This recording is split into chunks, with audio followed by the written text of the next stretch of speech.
एक और अहम खबर है, सुप्रीम कोर्ट में साबिक चेयरमैन पीटीआई और शाह महमूद कुरैशी की साइफर केस में दरखास्त जमानत पर समाअत। साबिक चेयरमैन पीटीआई के वकील सलमान सफदर ने दलाइल में कहा, साइफर केस में एफआईआर 17 माह की ताखीर से दर्ज हुई। तोशाखाना केस में सजा मुअत्तल हुई तो उसी शाम साइफर में गिरफ्तारी डाल दी गई। इस बारे में तफसीलात जानने के समय के नुमाइंदे सुहेल रशीद से। सुहेल, अदालती कार्रवाई के बारे में आगाह कीजिए।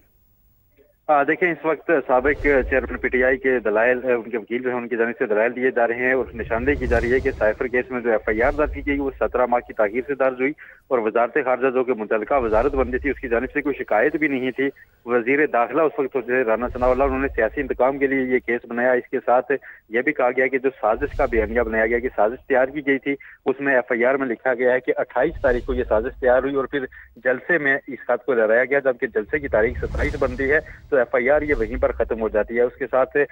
अब अदालत के सामने शाह महमूद कुरैशी के जलसे में जो तकरीर थी उसका मतन पढ़कर सुनाएगा, जिस पर जस्टिस अतर मिल्लर ने रिमार्क्स दिए कि आप इस तरफ ना जाएं क्योंकि ये बहुत गैर जिम्मेदाराना गुफ्तगू थी।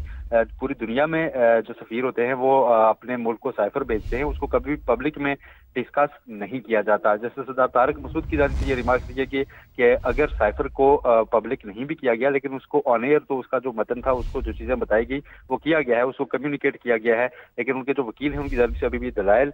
देखिए, इस वक्त साबिक चेयरमैन पीटीआई के दलाइल, उनके वकील जो है उनकी जानिब से दलाइल दिए जा रहे हैं और निशानदेही की जा रही है कि साइफर केस में जो एफआईआर दर्ज की गई वो 17 माह की ताखीर से दर्ज हुई और वजारत खारजा जो कि मुतल्लिका वजारत बंदी थी उसकी जानिब से कोई शिकायत भी नहीं थी। वजीर दाखिला उस वक्त राना सनाउल्लाह, उन्होंने सियासी इंतकाम के लिए ये केस बनाया। इसके साथ यह भी कहा गया कि जो साजिश का बयानिया बनाया गया कि साजिश तैयार की गई थी, उसमें एफआईआर में लिखा गया है कि 28 तारीख को यह साजिश तैयार हुई और फिर जलसे में इस खत को लहराया गया, जबकि जलसे की तारीख 27 बनती है तो एफआईआर ये वहीं पर खत्म हो जाती है। उसके साथ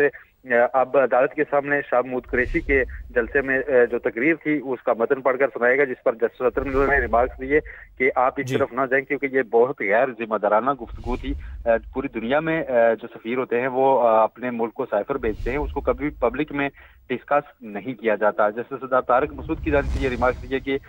अगर साइफर को पब्लिक नहीं भी किया गया लेकिन उसको ऑन एयर तो उसका जो मतन था, उसको जो चीजें बताई गई वो किया गया है, उसको कम्युनिकेट किया गया है। लेकिन उनके जो वकील हैं उनकी जानिब से अभी भी दलाइल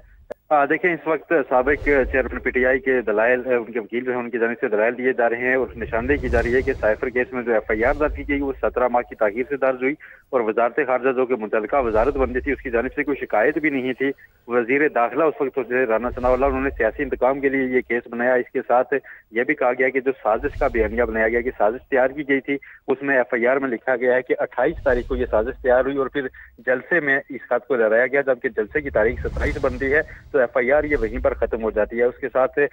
अब अदालत के सामने शाह महमूद कुरैशी के जलसे में जो तकरीर थी उसका मतन पढ़कर सुनाएगा, जिस पर जस्टिस अतर मिल्लर ने रिमार्क्स दिए कि आप इस तरफ ना जाएं क्योंकि ये बहुत गैर जिम्मेदाराना गुफ्तगू थी। पूरी दुनिया में जो सफीर होते हैं वो अपने मुल्क को साइफर भेजते हैं, उसको कभी पब्लिक में डिस्कस नहीं किया जाता। जस्टिस सरदार तारिक मसूद की जानिब से ये रिमार्क्स दिए कि अगर साइफर को पब्लिक नहीं भी किया गया लेकिन उसको ऑन एयर तो उसका जो मतन था, उसको जो चीजें बताई गई वो किया गया है, उसको कम्युनिकेट किया गया है। लेकिन उनके जो वकील हैं उनकी जानिब से अभी भी दलाइल जारी हैं और अदालत से ये सदा की जा रही है कि अभी भी दलाइल जारी हैं। सुहेल रशीद तफसीलात बता रहे थे, आपका शुक्रिया।